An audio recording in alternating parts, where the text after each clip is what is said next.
जेव्हा रावण देखील हलवू शकला नव्हता शिवलिंग. रावण हा शिवशंकरांचा निस्सीम भक्त होता. रावणाची आई केकसी सुद्धा भगवान शंकराची निस्सीम भक्त होती. ती नित्य नियमाने भगवान शंकरांची पंचधान्याने निर्मित शिवलिंगाचे पूजन करीत असे. तिची पूजा अर्चा पूर्ण होईपर्यंत ती पाण्याचा थेंब देखील प्यायची नाही. या पूजेतून ती केवळ रावणाचा उत्कर्ष व्हावा अशीच प्रार्थना सदैव करायची.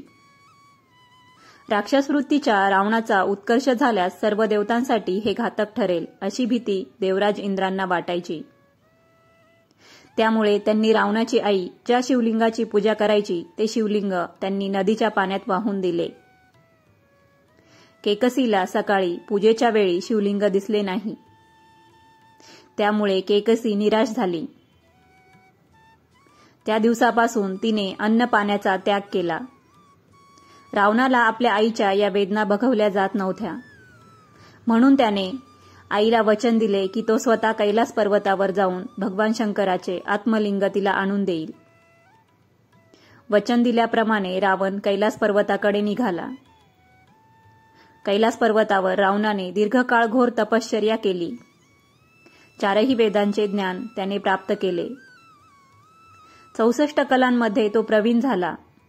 त्याच्या या घोर तपश्चर्येला भगवान शंकर प्रसन्न झाले आणि त्याच्या समोर प्रकट होऊन त्याला सांगितले, मी तुझ्यावर प्रसन्न झालो आहे. तुला हवा तो वर माग, तुला हवं ते मी देईन. रावण मुळातच कैलास पर्वतावर भगवान शंकराचे आत्मलिंग मिळवण्याच्या उद्देशाने आला होता. त्यामुळे त्याने प्रसन्न झालेल्या भगवान शंकरांना त्यांचे आत्मलिंग मागितले. घोर तपश्चर्येतून रावणाने भगवान शंकरांना प्रसन्न केले होते. त्यामुळे शंकरांनी रावणाला आत्मलिंग दिले. मात्र हे देताना रावणाला सांगितले की तू हे आत्मलिंग येथून घेऊन निघालास की थेट तुझ्या इच्छित स्थळी पोहोच. वाटेत हे लिंग जर तू खाली ठेवले तर तिथे लिंग ठेवशील तेथेच याची स्थापना होऊन जाईल. रावणाने भगवान शंकरांचे बोलणे ऐकून होकार दिला आणि आनंद आणि उत्साहात तो घोर तपश्चर्येतून प्राप्त केलेले भगवान शंकरांचे आत्मलिंग घेऊन लंकेकडे निघाला. रावणाने शंकरांचे आत्मलिंग प्राप्त केले आहे हे कळताच सर्व देवतागण चिंतातूर झाले आणि रावणाने आत्मलिंग लंकेत नेले तर तो त्याचा दुरुपयोग करेल आणि हे संपूर्ण ब्रह्मांडासाठी घातक असेल. कृपया त्याला थांबवा अशी प्रार्थना सर्व देवांनी भगवान शंकरांना केली. मात्र मी त्याला वर दिला आहे तो मी पुन्हा मागू शकत नाही असे भगवान शंकरांनी सर्व देवतांना सांगितले. यावर काहीतरी तोडगा काढावा यासाठी सर्व देवतागण ब्रह्मदेवाकडे गेले असता ही समस्या आता केवळ शिव पार्वती पुत्र गणेश सोडवू शकेल असे ब्रह्मदेवाने सर्व देवतांना सांगितले. सर्व देवांनी गणेशाला रावणाला वाटेत थांबविण्याची आणि त्याच्या उद्देशापासून त्याला रोखण्याची आज्ञा केली. गणेशाने सर्व देवांना वंदन केले. माता पार्वती पिता शंकरांना वंदन करत ते रावण ज्या मार्गाने लंकेत निघाला होता त्या मार्गावर निघाले. सर्वात आधी त्यांनी एका लहान बालकाचे रूप धारण केले. रावणाच्या सतत वाटेत जाऊन आपण दमला असाल, थोड्या वेळ विश्रांती घ्यावी अशी विनंती करू लागले. रावण थांबायला तयार नव्हता. तेव्हा या बालकाने त्यांनी विश्रांती नाही तर किमान पाणी प्यावे अशी विनंती केली. कैलासापासून पायी निघालेला रावणही दमला होता. त्यामुळे त्यानेही पाणी पिण्यास होकार दिला. पोटभर पाणी पिऊन त्या बालकाचे धन्यवाद रावणाने केले आणि पुन्हा आपल्या वाटेला निघाला. असे वाटेत अनेकदा घडले. या बालरूपी गणेशाने रावणाला इतके पाणी पाजले की आता रावणाला वाटेत लघुशंका लागली होती. लघुशंका तर आली होती, मात्र त्यासाठी त्याला शिवलिंग खाली ठेवावे लागणार होते. म्हणून तो तसाच पुढे चालत राहिला. पुढे असह्य झाल्याने काहीतरी उपाय करावा असे त्याने ठरवले. वाटेत त्याला काही गायी दिसल्या आणि त्यांचा गुराखी दिसला. त्याने गुराख्याला विनंती केली की मला लघुशंकेला जायचे आहे. कृपया हे शिवलिंग आपण काही काळ आपल्या हातात ठेवावे. हे शिवलिंग कृपया खाली ठेवू नये. गुराखी तो हो म्हणाला, पण तू नक्की येशील ना हे घ्यायला असे रावणाला विचारले. त्यावर मी अवश्य येईन असे रावण उत्तरला. गुराखी म्हणाला, मला नाही वाटत तू येशील, त्यापेक्षा मी तुला 3 वेळा आवाज देईन. त्यानंतरही तू आला नाहीस तर हे शिवलिंग मी खाली ठेवेन. रावण म्हणाला, त्याची आवश्यकता भासणार नाही, मी नक्की येईन. असे सांगून रावणाने हातातील शिवलिंग त्या गुराख्याच्या हातात दिले आणि काहीही झाले तरी मी येईपर्यंत खाली ठेवू नको अशी विनंती केली. आणि रावण लघुशंकेसाठी गेला.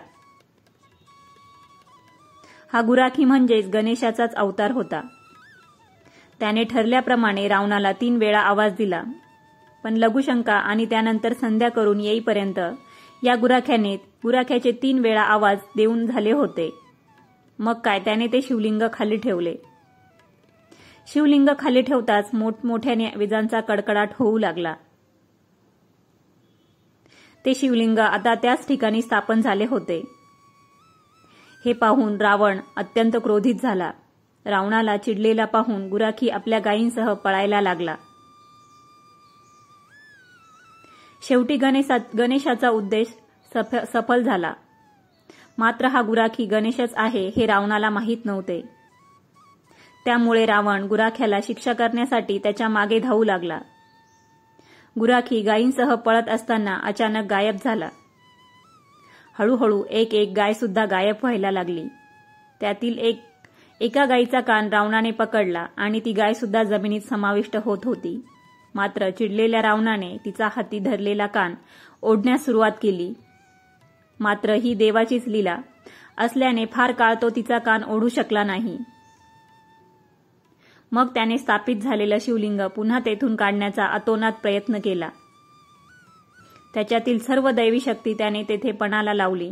मात्र काही करता शिवलिंग तेथून हलेना. शेवटी ही तर भगवान शंकरांचीच आज्ञा होती. तेव्हा गणेशही आपल्या मूळ रूपात तेथे आले. त्यांना पाहून चिडून म्हणाला, पार्वतीपुत्र, तुम्ही माझ्या तपश्चर्येचा भंग केला. तुम्ही असे करणे उचित ठरणार नाही असे म्हणत रावण आपली अपार शक्ती ते शिवलिंग काढण्यासाठी लावत होता. तेव्हा गणेश म्हणाले, लंकाधिपती रावण, आपण मोठे तप करून हे शिवलिंग मिळवले आणि ते लंकेत नेण्याचा उद्देशही आपला चांगला होता. यात शंका नाही. मात्र आपली राक्षसी वृत्ती ही या कृतीला जबाबदार ठरली आहे. आईसाठी शिवलिंग तुम्ही मिळवलं, मात्र लंकेत शिवलिंग स्थापन करणार म्हणजे तुम्ही त्याचा दुरुपयोग करणार हे सृष्टीच्या कल्याणासाठी अहिताचे आहे. त्यामुळे भगवान शंकरांच्याच आज्ञेने आणि सर्व देवतांच्या इच्छेने हे झाले आहे. आपण आता कितीही प्रयत्न केले तरी हे शिवलिंग येथून हलणार नाही. आपण आता शांत व्हावे. तेवढ्यात सर्व देव तिथे अवतरले. साक्षात भगवान शंकरांना पाहून आता येथे आपण काहीच करू शकत नाही हे रावणाच्या लक्षात आले आणि त्याने शिवलिंग तेथून काढण्याचा अट्टहास सोडला व जेथे ते शिवलिंग स्थापन झाले होते तेथेच त्याची पूजा करून ज्या गायीचा कान त्याने रागापोटी ओढला होता त्या गोमातेची क्षमा याचना करू लागला. रावणाने ते शिवलिंग मिळवण्यासाठी केलेले घोर तप आणि गणेशाच्या लीलेने ज्या स्थळी ते स्थापन झाले होते तेथून ते काढण्यासाठी महाबली रावणाने केलेल्या आपल्या अपार शक्तीचा उपयोग आणि गायीचा धरलेला कान यावरून त्या शिवलिंगाला गोकर्ण महाबलेश्वर असे नामकरण करण्यात आले. काही काळाने रावणाने सहकुटुंब या गोकर्ण महाबलेश्वर शिवलिंगाचे दर्शनही घेतले होते.